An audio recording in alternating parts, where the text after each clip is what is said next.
This is not science. Obviously, it's religion, but whatever. In that spirit, Warren's plan calls for, quote, building equity protections into funding for emergency preparedness. What the hell is this? Senator Tom Cotton has been following it closely. He represents the state of Arkansas. He has a more direct plan for containing the outbreaks. He joins us tonight. Thank you so much for coming on tonight, Senator. This Elizabeth Warren plan, parts of it are sort of serious, and parts of it are, and the main parts are totally deranged. What does racism and global warming have to do with the coronavirus? Any idea?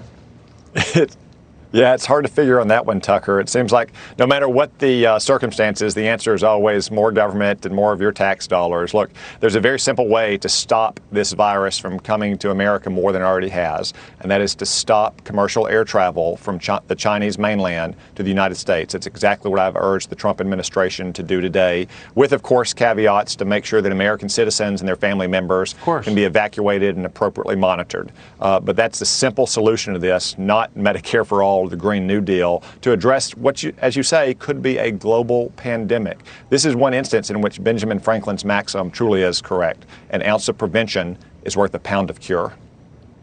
Okay, so as we started this show, apparently some American carriers have canceled flights between mainland China and the United States. The administration has not, that we know of, weighed in on this yet. This disease, this virus, is spreading at exactly the same moment when a Chinese spy ring has been uncovered, as you know, at Harvard and in the Boston area. There's just a lot going on here, and it's very hard to see what would be the argument against taking these precautionary steps, particularly considering Hong Kong, a Chinese satellite, has closed the border. Like, what is going on here? Sure. So Tucker, the Chinese government has a history of dishonesty and incompetence, not only in general, but specifically related to infectious diseases. Look at what happened with SARS in 2003. China is not acting right now like a government that has control of this outbreak. As you mentioned, Hong Kong has slashed travel from the mainland. China currently has more than 50 million of its own people in quarantine. That is more than the population of our West Coast combined, and China has canceled school indefinitely.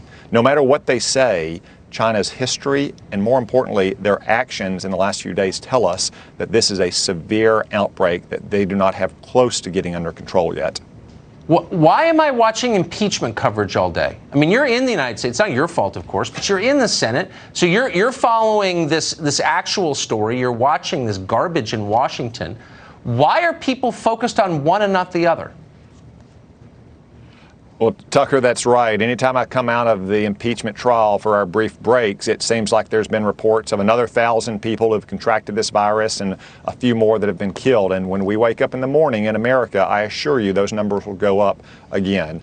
I suspect that months from now, or perhaps even years from now, when people look back at this time, coronavirus will be considered the bigger story than impeachment. I hope that's wrong. I hope that we can get this epidemic under control before it reaches our shores in wide and far-reaching numbers. But again, we should apply an ounce of prevention here as opposed to a pound of cure after the fact. Well, that's exactly right. And I'm totally opposed to alarmism. There's already too much of it. But we should identify the real risks and focus on them. And this is a real risk. So I appreciate your calling attention to it. Senator, thank you. Thanks, Tucker. Mayor Pete Buttigieg of South Bend